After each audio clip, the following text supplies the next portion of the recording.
ini saya akan menjelaskan tentang lembaga dan sistem pendidikan Islam.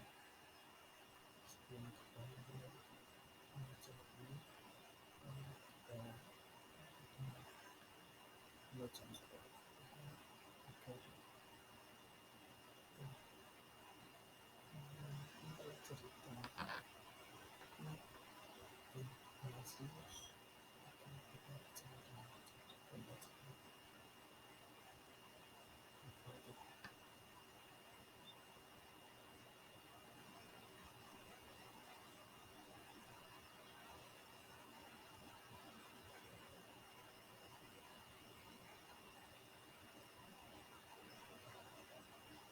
Introduksi sambil kita akan tentang lembaga dan sistem pendidikan Islam. Jadi tidak salah dengan sistem pendidikan Islam.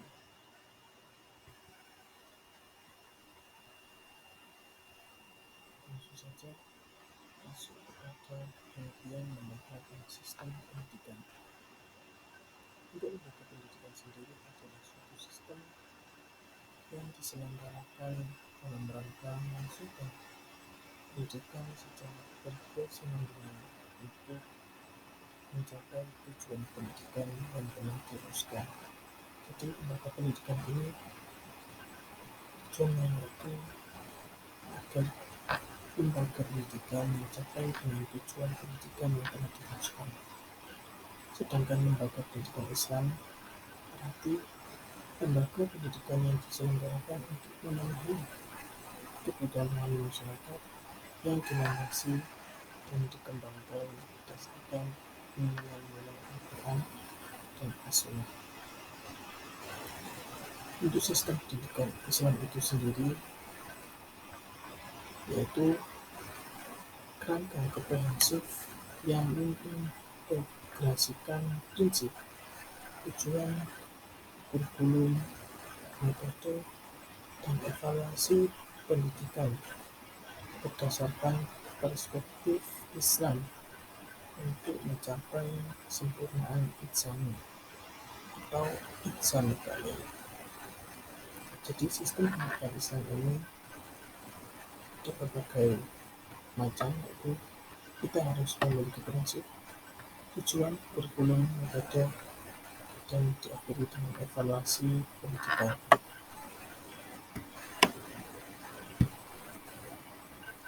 Oke, selanjutnya kita masuk kepada lembaganya.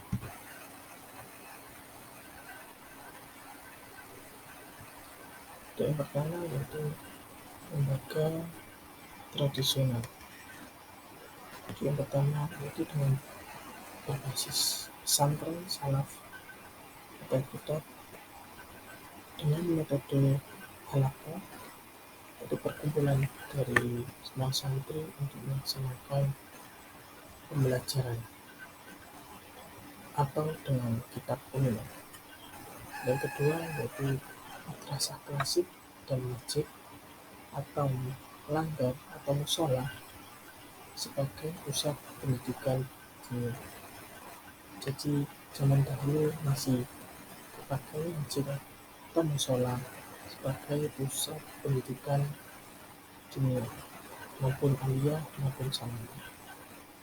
Yang kedua yaitu sistem tradisional, yaitu yang pertama dengan metode sorogan atau bisa juga dengan hafalan kitab umum. Yang kedua yaitu tokoh dan alur pengetahuan tanpa struktur kelas formal. Jadi yang dimaksud dengan tokoh dan alur pengetahuan tanpa struktur kelas formal itu pembelajaran dan penyampaiannya pengetahuan yang terjadi di luar konteks pendidikan formal, yaitu seperti sekolah dan tidak mengikuti kurikulum atau metode pembelajaran yang terstruktur dalam lembaga. Jadi tokoh dalam hal ini merujuk pada individu yang terlibat dalam proses belajar, baik sebagai pengetahuan atau penyampaian pengetahuan.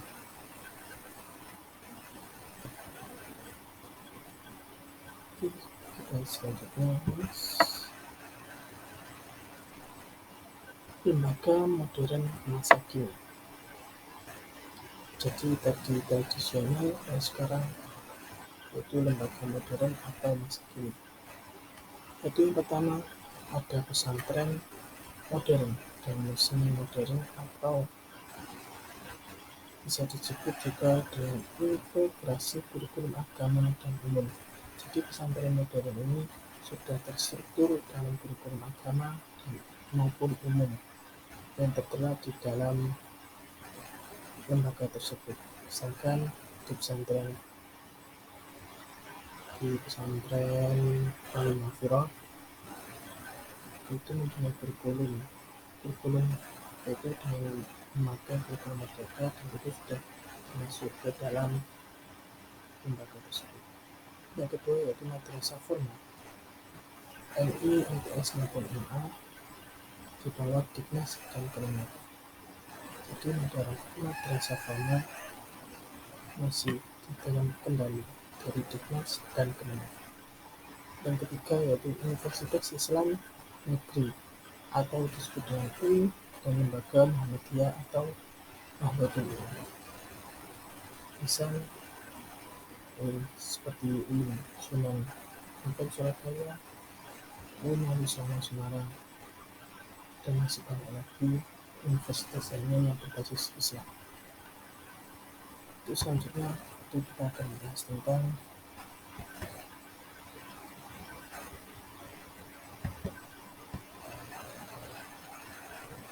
lembaga pra-madrasah pada awal masa awal dan klasik. Yang pertama yaitu Sufa, tempat belajar di Masjid Nabawi pada masa Nabi Muhammad SAW dan fokus pada pendidikan agama, akhlak, dan praktik ibadah bagi sahabat yang tinggal di masjid. Yang kedua yaitu kitab atau makrab, yaitu lembaga dasar paling umum dan tersebar luas. Biasanya kitab ini berlokasi di masjid atau di ruang khusus,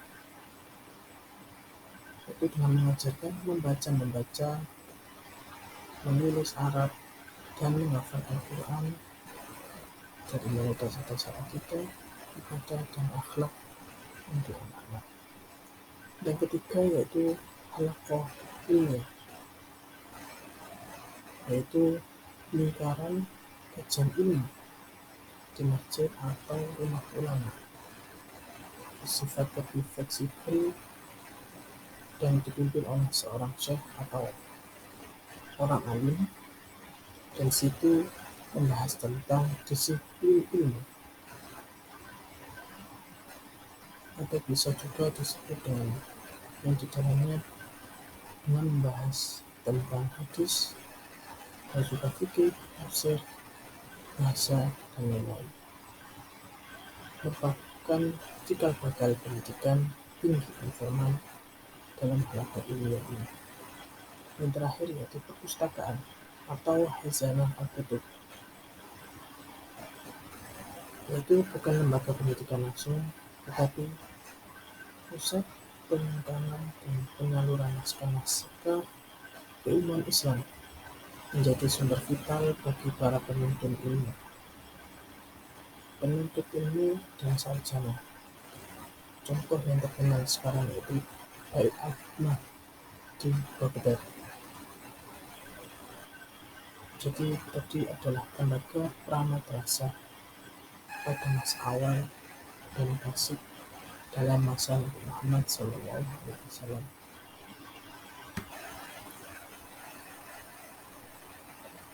Selanjutnya lembaga madrasah atau masa klasik hingga modern.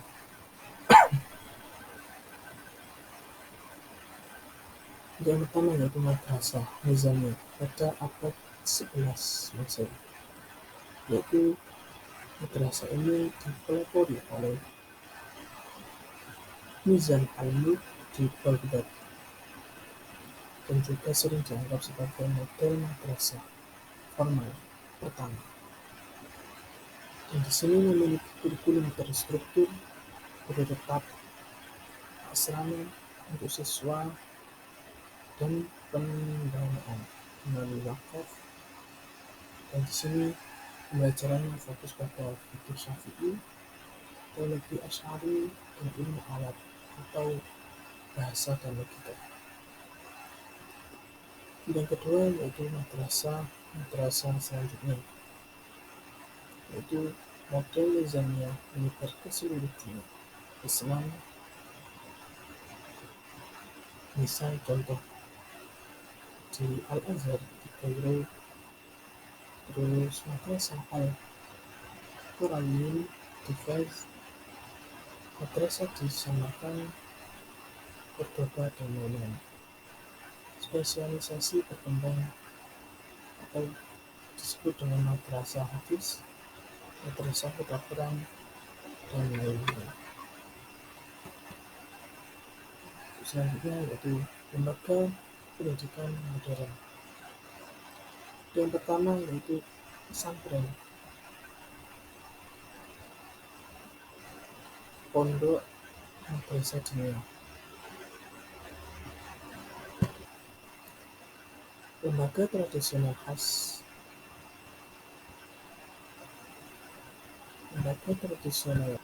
biasanya disusun oleh kiai atau ustadz dengan sistem asrama atau pondok. Kurikulum ini berbasis dengan kitab kuning dan pengajaran slogan atau disebut dengan bendungan atau potongan, yaitu memiliki karakteristik khas keindonesiaan. Yang kedua yaitu sekolah Islam terpadu atau disingkat dengan SIP atau Islamic Integration Schools, yaitu mengintegrasikan kurikulum nasional dengan kurikulum agama Islam yang diperdalam. Seringkali memiliki karakteristik full day school dan pendekatan holistik dalam sekolah Islam terpadu. Yang ketiga yaitu madrasah modern atau negeri maupun swasta. Di banyak negara termasuk Indonesia dengan madrasah ibtidaiyah, sanawiyah, aliyah, madrasah telah menjadi bagian dari sistem pendidikan nasional dengan kurikulum yang menggabungkan ilmu agama dan ilmu umum. Jadi dalam madrasah modern, negeri maupun swasta ini bisa menyangkut dengan ilmu agama atau ilmu umum. Untuk yang keempat yaitu dengan adanya Universitas Islam, yaitu lembaga pendidikan tinggi yang menawarkan berbagai fakultas seperti syariah, usuluddin, dakwah, tarbiyah, ekonomi Islam, sains teknologi, kedokteran, dan lain-lain dengan pendekatan keislamian. Contoh seperti tadi yang saya jelaskan di slide sebelumnya, yaitu seperti Universitas Islam Negeri, Universitas Islam Internasional seperti IIUN di Malaysia, IIUI Pakistan, dan Universitas Al-Azhar Mesir. Dan kalau misalkan contoh dari di Malang itu ada Malik Ibrahim, dan ada juga Unisma. Yang kelima yaitu lembaga tahfiz Al-Quran, yaitu lembaga ini khusus fokus pada program penghafalan Al-Quran dengan metode tertentu, bisa berdiri sendiri atau menjadi bagian dari lembaga lain, seperti contoh dari lembaga pesantren maupun sekolah. Yang terakhir yaitu majelis taklim, lembaga pendidikan non-formal di masyarakat umum, yaitu yang mencakup ada orang dewasa, ibu-ibu, biasanya berupa pengajian rutin di masjid atau rumah, membahas berbagai topik keagamaan praktis. Dan di zaman sekarang yaitu yang sudah terkenal yaitu seperti di Musliman, itu masih banyak, alhamdulillah masih banyak masyarakat umum, dewasa, ibu-ibu maupun anak-anak masih mengikuti majelis taklim. Selanjutnya yaitu sistem modern, mencakup ada 3 hal. Yang pertama, kurikulum campuran. Kedua, metode modern. Yang ketiga yaitu penilaian. Untuk kurikulum campuran diisi dengan adanya agama, sains atau bahasa, atau keterampilan. Yang kedua yaitu metode modern, yaitu yang berbasis di kelas, bisa juga diskusi, project, atau juga bisa dengan e-learning. Yang ketiga yaitu penilaian, yaitu yang mencakup ijazah resmi, akreditasi, dan sertifikasi guru.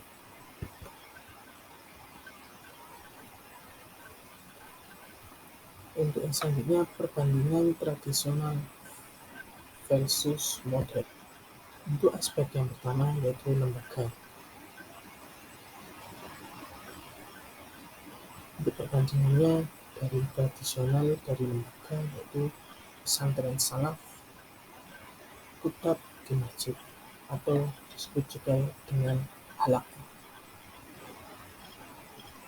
Untuk yang modern dari aspek lembaga yaitu adanya madrasah, pesantren modern, UIN atau universitas, dan juga sekolah Islam. Yang kedua yaitu aspek metode. Aspek metode dalam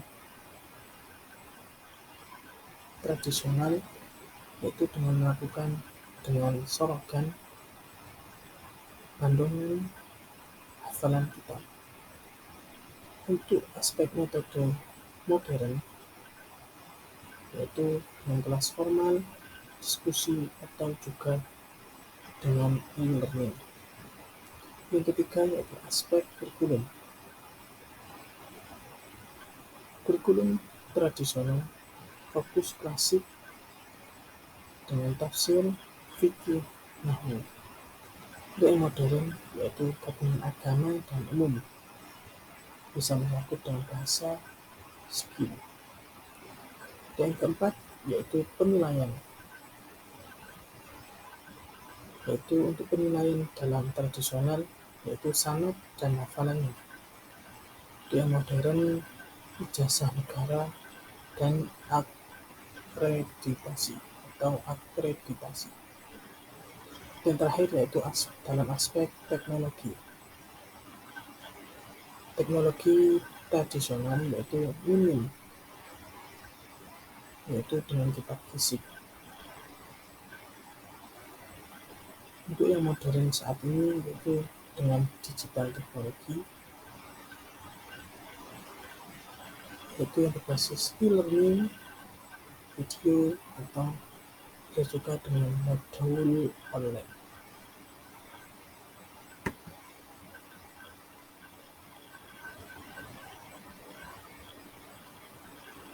Yang terakhir yaitu refleksi dan tantangan. Yang pertama, kelebihan tradisi, yaitu kedalaman spiritual dan juga dengan sangat kuat. Yang kedua yaitu tantangan modern, jaga kualitas dan agama, SDM dan akses yang merata. Yang ketiga yaitu integrasi nilai moral dan globalisasi.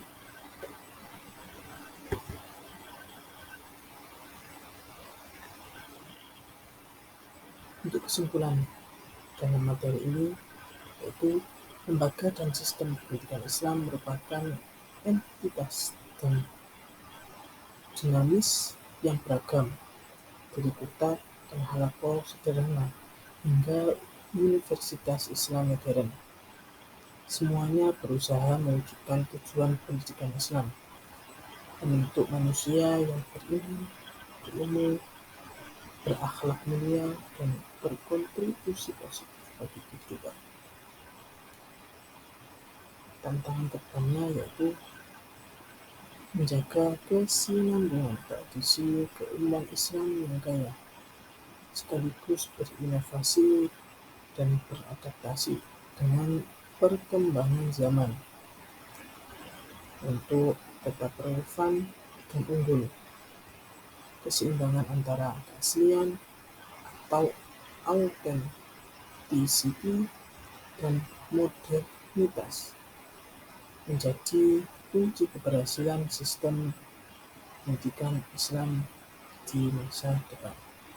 Jadi bisa digarisbawahi yaitu tantangannya ke depan yaitu dengan kita harus menjaga kesinambungan tradisi keilmuan Islam yang kaya, dan juga kita harus berinovasi dan beradaptasi dengan perkembangan zaman agar kita tetap relevan dan juga unggul.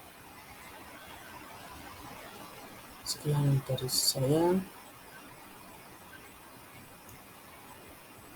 Terima kasih atas perhatiannya. Mungkin nanti ada pertanyaan atau apa bisa isi di kolom komentar atau bisa juga langsung datang ke stand bukan malam. Mungkin sekian, terima kasih dari saya. Saya Muhammad Umar Fatani, pamit undur diri. Ihdinas shiratal mustaqim. Wassalamualaikum warahmatullahi wabarakatuh.